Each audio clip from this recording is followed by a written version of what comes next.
গাড়ি ড্রাইভ করছিল সুজন, ও তখন খালি মোহিত হয়ে ওই ঐশীকে দেখছিল, এরকম হঠাৎ করে সে মানে গাড়ির ব্রেক ফেল করে ফেলে, তখন ওরা দুজনও এফেক্টেড হয়, মানে ইনজুর্ড হয়, তখন কিছু হয় না, কিন্তু ঐশী স্পটে মারা যায়।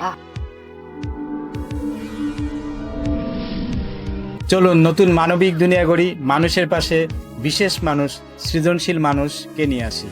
এমনই একজনকে নিয়ে আমরা বসেছি। আমি প্রফেসর লুৎফর রহমান জয় এবং আমার সঙ্গে আমি সানজিদা নূর। বঙ্গনিউজ বিটিসি চ্যানেল থেকে সবাইকে স্বাগত জানাচ্ছি। এবার আমরা এই লেখকের সঙ্গে তাকে স্বাগত জানিয়ে শুরু করতে যাচ্ছি, রওনক সাদ ফেরদৌসী, যিনি একজন এক্স ব্যাংকার, এখন লেখক হিসেবে আমাদের সঙ্গে বসেছে। আপনাকে স্বাগত। Thank you. রওনক সাদ ফেরদৌসী, তিনি আমাদের কাছে দুটো বই নিয়ে এসেছেন। এবারের বইমেলায় তার বই এসেছে ঐশীর স্বপ্নপুরী। এটি একটি উপন্যাস। এই উপন্যাসের মূল লেখকের কাছে আমরা একটু জানতে চাচ্ছি, এই ঐশীর স্বপ্নপুরী লেখাটি একটি উপন্যাস, এর বিষয়বস্তুটি কি আছে? এটা হলো ঐশী একটা 14 বছরের মেয়ে, ক্লাস 9-এ পড়ে।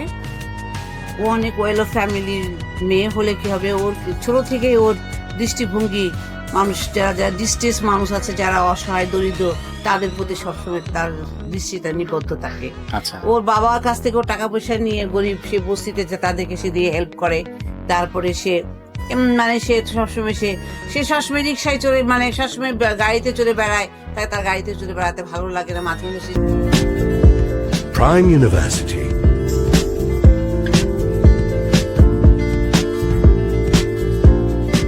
The Faculty of Law takes students through existing, relevant and newer concepts in the legal discipline. These are all aspects that have attracted local and international students, even in the midst of stiff competition.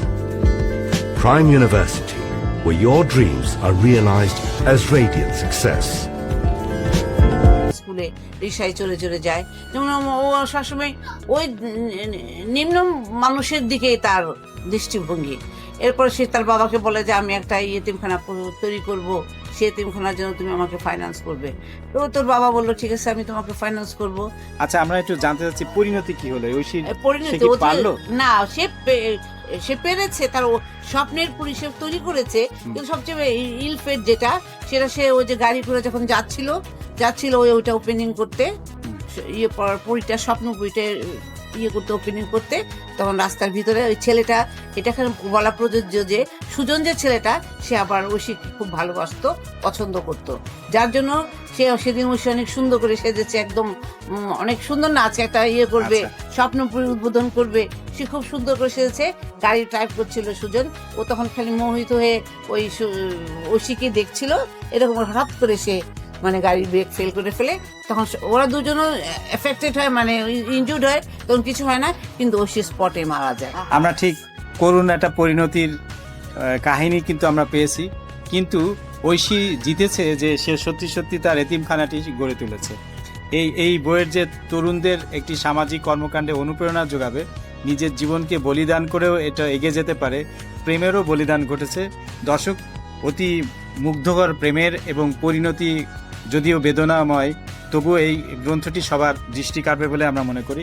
এরপরে আরেকটি বই আপনার আগের বই মেলাতে ছিল বোধহয়, 25 সালের জীবন যখন যেমন। জীবন যখন যেমন, এটি একটি গল্প গ্রন্থ। এটা গল্প, এটা অনেকগুলো ছোট ছোট গল্প আছে, ম্যাক্সিমামই এগুলো আমাদের 21শে ফেব্রুয়ারি, তারপর সবগুলো মানে আমাদের বৈশাখীতে আমাদের যতগুলো ফেস্টিভ্যাল থাকে, যে ফেস্টিভ্যালে সেই প্রত্যেকটা গল্পের ভিতরেই করুণ আছে। আচ্ছা, হ্যাঁ, প্রতিটা গল্পের ভিতরে ট্র্যাজেডি আছে, প্রথম দিকে লাভ টাফ থাকে, তারপরে ট্র্যাজেডি। আপনার কাছে আমার একটা প্রশ্ন, আপনি যে লিখেছেন, তো আপনার লেখার সময় আপনার কোনো পারিপার্শ্বিক বাধ্যকতা, কোনো সমস্যা হয়েছে কিনা? না, মানে একজন নারী হিসেবে না, কোনো বাধ্যকতা হয়নি। আমি কিন্তু আসলে অনেক ছোট কাল থেকেই লিখি। আমি পড়তাম ভারতের মির্জাপুর টাঙ্গাইলে, ওখানে ছোট থেকে লিখতাম। তখন লিবারেশনের সময়, তখন আমি একদম ছোট, হাফ প্যান্ট পরি, কিন্তু আমি তখন লিবারেশনের পর আমি ওগুলো সব ইংলিশে লিখতাম, লিবারেশনের সম্বন্ধে। বাংলাও লিখতাম, কবিতাটাতে লিখতাম, ওগুলো আমি সংগ্রহ করে রাখিনি। তারপরে আমি অ্যাডাল্ট বয়সেও লিখেছি, এগুলো কিন্তু আমার অ্যাডাল্ট বয়সের লেখা। হ্যাঁ, তখন এগুলো আমি আমার মেয়েকে আমার মেয়ে এখন টেক্সাস স্টেট ইউনিভার্সিটিতে পিএইচডি করছে কম্পিউটার ইঞ্জিনিয়ারিং উপরে, ওকে পায়ের উপরে রেখে আমি এসব লিখতাম। আমার অনেক কবিতাও আছে অনেক। আমরা তাকে এই বইমেলা থেকে সাধুবাদ জানাই, তার মায়ের প্রতি তার ভালোবাসা, এবং তাকেও আমরা শুভেচ্ছা জানাচ্ছি। দর্শক যারা যুক্ত আছেন, এরকম ইনফ্যান্ট্রি লেখার মধ্যে জীবনযাপনকে সাজত করে একটি গ্রন্থ রচিত হয়েছে, জীবন যখন যেমন।